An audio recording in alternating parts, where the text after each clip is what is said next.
some other stuff we got from Whole Foods. We got some cod, never frozen, $9 a pound. Some of the best quality meat you can get, just fresh, not frozen, wild-caught fish. And I had to ask the lady if it was actually ever frozen, and she didn't know. She had to go ask somebody else, so it definitely pays to ask. So I got myself 2 meals here. Also got some hemp granola, which I'll have with almond milk. So that's just a way to get some extra carbohydrates in here. And this is a lot of the stuff I eat is about the omega-3s. So when I talk about grass-fed meats, here's a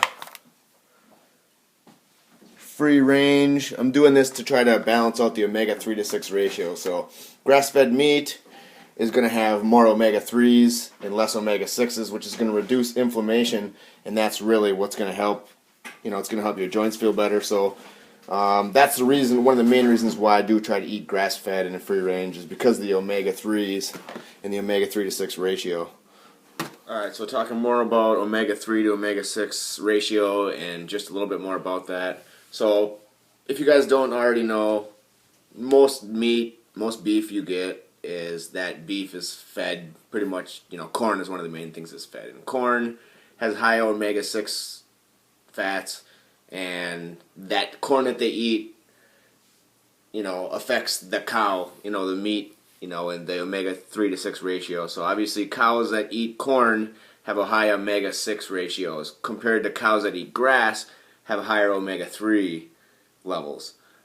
So that's the reason why I try to eat grass-fed beef as often as I can as opposed to regular beef, is because of that omega-3 to 6 ratio. And some of the benefits of having higher omega-3 ratios is just the reducing of inflammation. So, you know, if you have inflammation, it can cause joint pain.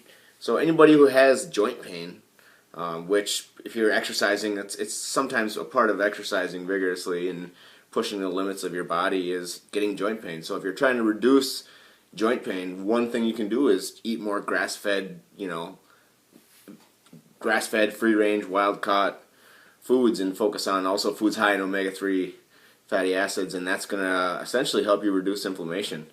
Salmon is one of the greatest foods for omega-3s. We're going to eat some wild-caught salmon tonight, nice sockeye salmon. So, you know, if you have joint pain, if you want to have less joint pain, if you want to be able to enjoy your life more and, you know, be healthier, and definitely don't be afraid to spend a little extra money on some grass-fed meat or free-range meat or wild-caught fish, because it's not, you aren't what you eat, you are what you eats. So just eating fish by itself isn't good enough, because that fish could be fed the same crap they feed the chickens or the cows, you know, just not a diet that it's meant to be, you know, that's meant to eat. You know, wild-caught fish is the best because that's what that fish is meant to eat. You know, free-range chicken is better than caged chicken because they're able to eat what they would eat normally in the wild. You do have to be careful because there's not a lot of there's a lot of leniency. You can say you're free-range when you're not free-range. You can say there's loopholes in the system. You know, you can have just a doorway open for chickens to go in and out, but it doesn't mean that there actually is any, you know, really pasture or any, you know, thing that's going to make it have a better diet. So, yes, it's not, just because something says free range or grass fed doesn't mean that that's 100% exactly.